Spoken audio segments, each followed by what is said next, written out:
Hello, my name is Chief Abshire. I'm the Chief of Public Safety here at the University of Cottle. This is Doug Cottle, he's the captain here.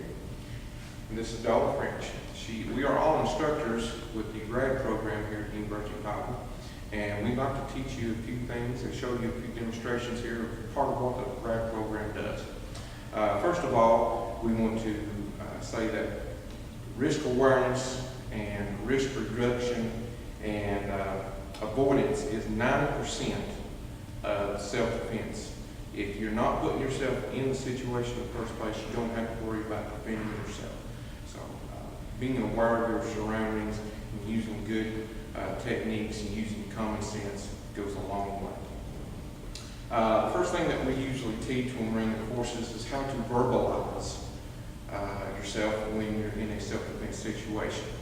And I'm going to have Darla demonstrate how we use the word no with each of the moves that we use. Darla, if you're using a strike motion or a kick, how do you use the word no? No!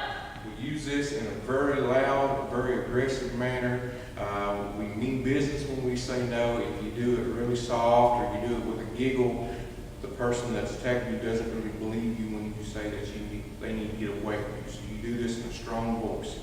You don't yell other things like rape or something like that, because people who hear that tend not to want to get involved and they will not come and help you. Something that you can yell that will get people to come to you and help is fire. People will go investigate a fire when they will shy away from someone yelling rape. We're going to demonstrate one of these techniques. The first technique is called striking motion. And what happens is when a person is striking, they are using their hand or their fist in a motion against their attacker. Advance the position. No! Strike. No! Strike. No! Strike. No! Strike. No! Strike. No! Good. That's a striking motion. You see that she got herself planted, she got herself a good foundation, she used her body, she twisted her hips, her shoulders, and punched through the target so that she has a powerful force behind her. The next position that we're going to show you is called blocking and parrying. These are defensive moves if someone is trying to strike you. And depending on which side that they strike toward is what you're using as blocking or technique. Officer Cottle. Defensive stance. No! Block. No! Block. No! Parry. No! Parry. No! Parry. No! Block. No! Parry. No! Good. Very good. We're going to pause for just a second. Okay. The next techniques that we're going to show you is wrist grabs.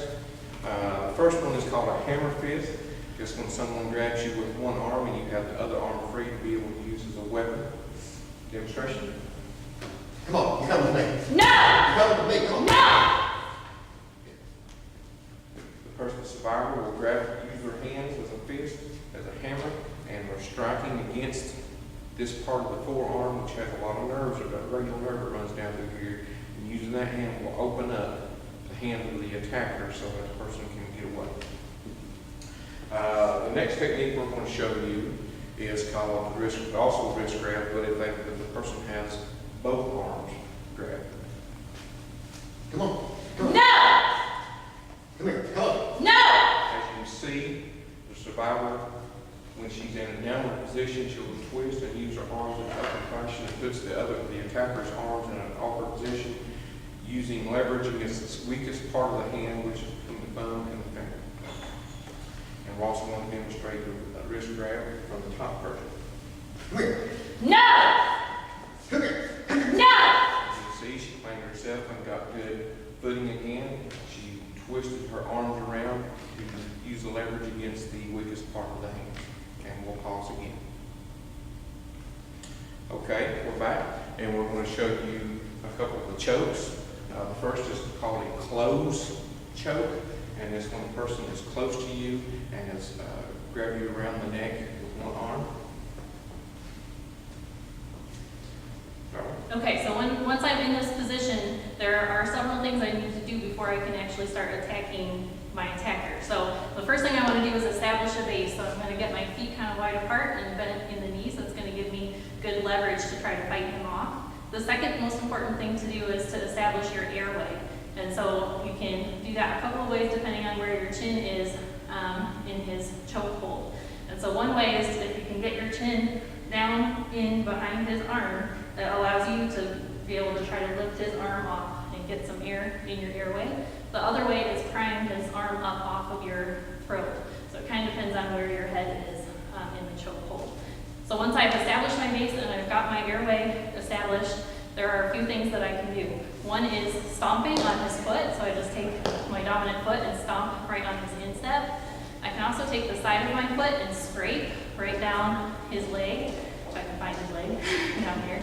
So scrape right down his shin. I can also do a heel kick and kick with my heel right up into his groin area.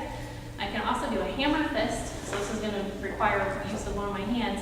You just make a fist and hammer it straight back into his groin area. And then I can also take my elbow and elbow right into the side of his ribs. That is for someone who's got you in the chokehold from behind very close. Now, if the attacker has you from far away, anticipating that you may hurt him, there's another technique, and we'll demonstrate that now. So, you grab her by the neck and stand back. Now, this technique is the point of like you said, you cannot reach to grab the person since he's got his arm extended. So what you do is you put whichever side of the room the door is on, I'm going to put that arm up straight in the air, and then you will rotate your body away, and you'll see that the arm, if you put your neck down, it will grab his wrist and turn his wrist in a place where he doesn't want to hang on anymore, and you can hit right straight toward the door. Let's demonstrate that one more time. So my door is over there. The door's on your right, so you'll raise your right hand, you'll tuck your head, and you'll rotate your body straight out. If you see it puts force on his wrist, he doesn't want to hold on anymore after that. The last technique that we're going to show you is called finger rub. And again, this is for a situation where the person is in a crowded bar or a crowded area, and there's no reason to attack him forcefully, but you want to get the message across that you don't want him to touch you. Come on, let's come over here. Get away from me. Oh, come on. Have Get a away break from with me. it. No, come on. You're Get going to away have from break. me. You're going to have break. Oh. And that's how that technique is. We hope you've learned something, and if you're more interested in the RAG classes, Dr. Clark will get you some information, and we're available here at the University of Cottle. Thank you very much.